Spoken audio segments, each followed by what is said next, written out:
미국은 이더리움 생태계를 자기 손 안에, 자기 발 안에 놓고 싶을까? 아니면 그냥 없애고 싶을까? 당연히 자기네들이 가져가고 싶겠죠. 뭐 탈중앙화니 뭐니 이런 얘기 나오는데 자기네들이 규제하고 싶겠지. 규제하려면 어떻게 해야 돼요? 산산조각 내야지. 깨 부셔야지.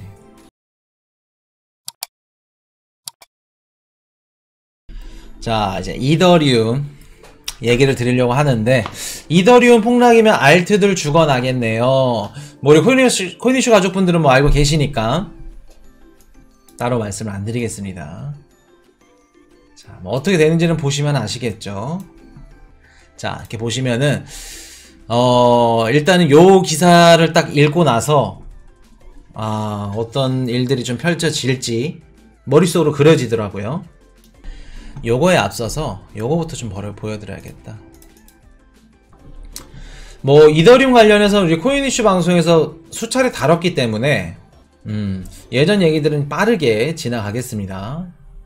안 들으셨던 분들은 지난 영상 꼭 다시 보시고 복습하셔야 돼요.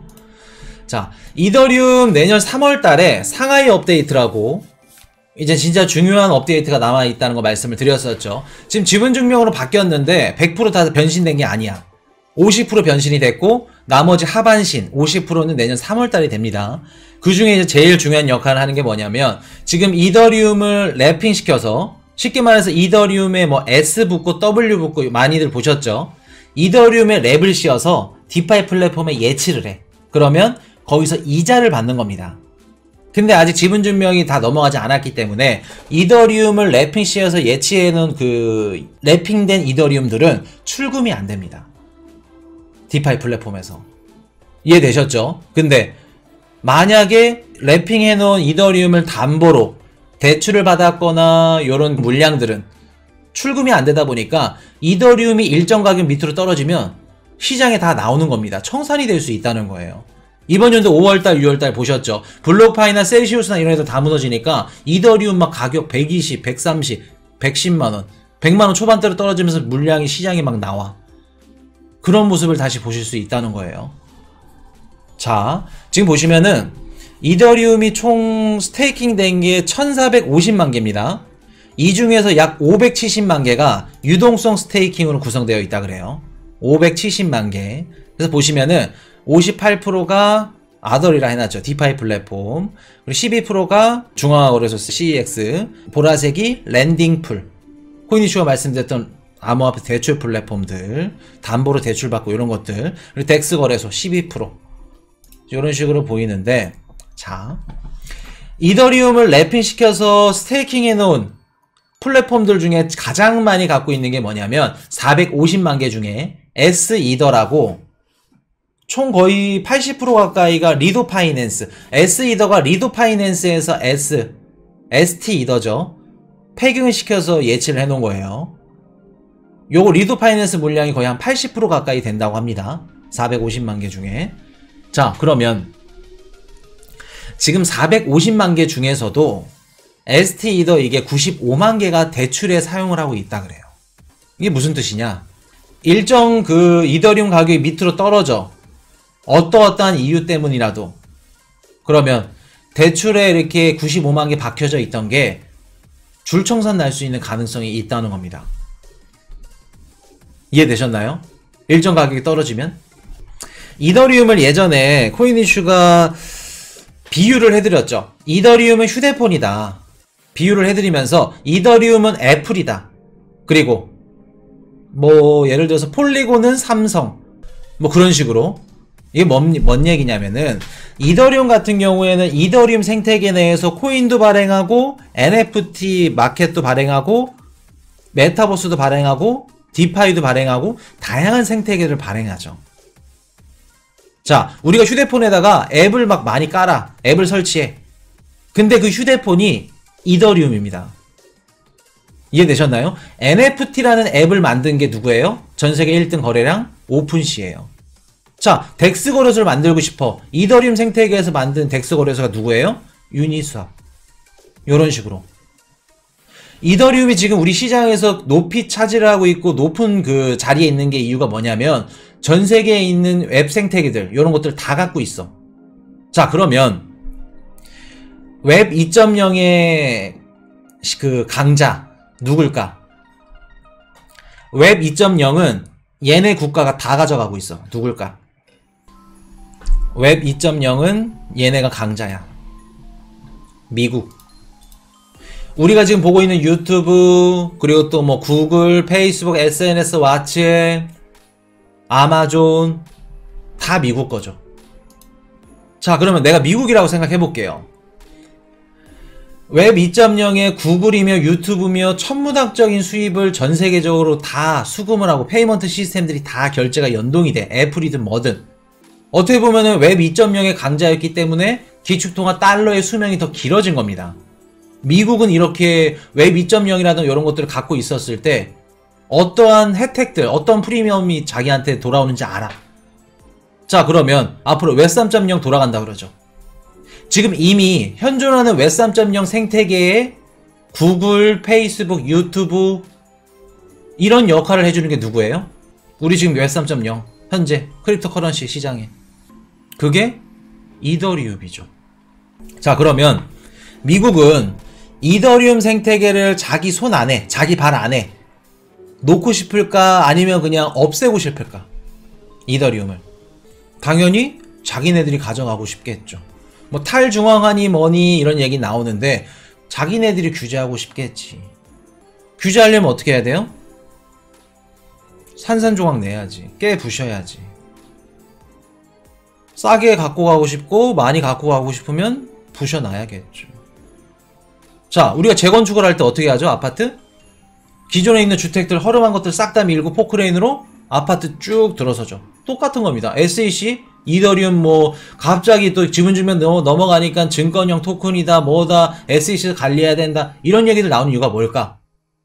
CFTC 전 위원장이 이더리움은 비트코인이랑 같이 자산이 상품이래. 근데 또 몇 개월 만에 번복해버렸어. 증권이래. 이런 이유가 뭘까? 살살 건드리겠다는 겁니다. 건드려서 어떻게 한다? 내 걸로 가져오겠다. 근데 건드리는 게 어떻게 얼마나 건드릴지. 많이 때려, 많이 아파. 그럼 이더리움 가격이 빠지는 거고. 조금만 건드려, 규제로 살살 달래서 와. 그럼 이더리움 가격 살짝 빠지면서 미국 애들이 가져가는 거고. 미국은 지금 이더리움 갖고 가고 싶다는 겁니다. 생태계를. 왜? 웹 2.0 프리미엄 요거 알고 있어. 어떤 식으로 유튜브 지금의 구글이 있는 데에는 유튜브가 존재했기 때문입니다. 유튜브가 먹여 살렸어요. 어떻게 보면 구글이라면은 뭐 미국을 대표하는 기업이기도 하지만 전 세계를 대표하는 기업이기도 합니다. 요런 생태계의 프리미엄을 알아. 근데 이더리움 생태계를 놓치고 싶을까? No, 전혀. 자, 그러면 미국은 이더리움 생태계의 주도권을 가져가고 싶어 하는데 첫 번째가 뭐냐면 SEC로 살살 건드리는 겁니다. 소송이든 뭐든. 그리고 지금 기존에 이더리움이 스테이킹 예치가 많이 되어 있죠. 1450만 개가 예치되어 있는데 자, 이더리움 스테이킹이 되어 있는 점유율이라던가 요런 부분들을 미국이 가져가려면 미국 발 아래, 손 아래 규제 안에 놓으려면 미국과 가장 친한 아니면 미국 정부가 아니면 정부나 기관들 정치인들이 통제할 수 있는 거래소나 아니면 기관들이 걔네들 예치 물량들을 먹으면 그게 가장 최고 베스트겠죠. 여기까지 이해되셨나요?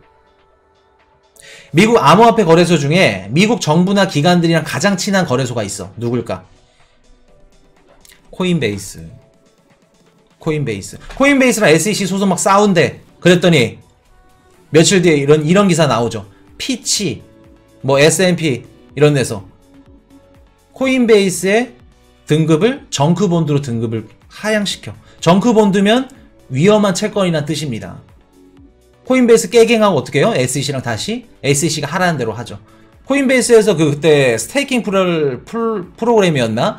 무튼 그런 것들을 내는데 SEC가 하지 말라 그랬어요. 근데 하겠다 그랬죠. SEC 공격 쏟아내니까 깨갱하고 다시 SEC 밑으로 들어가죠.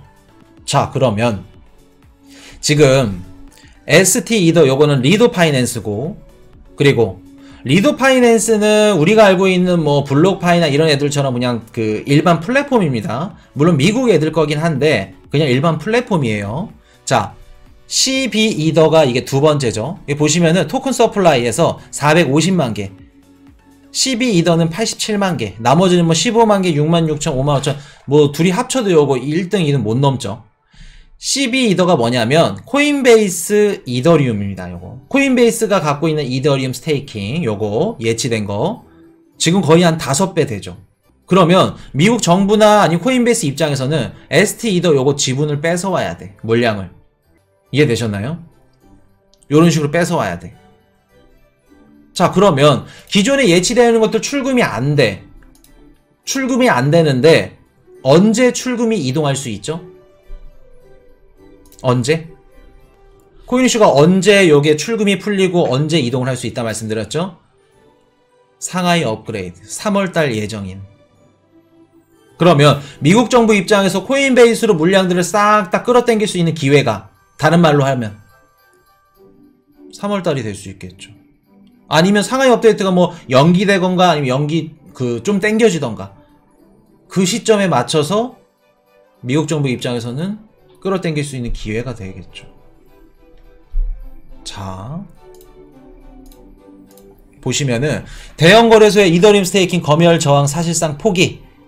이게 뭐냐면은 요거 기사 보신 분들 계실 겁니다. 요거 해석하기 어려우셨을 거예요.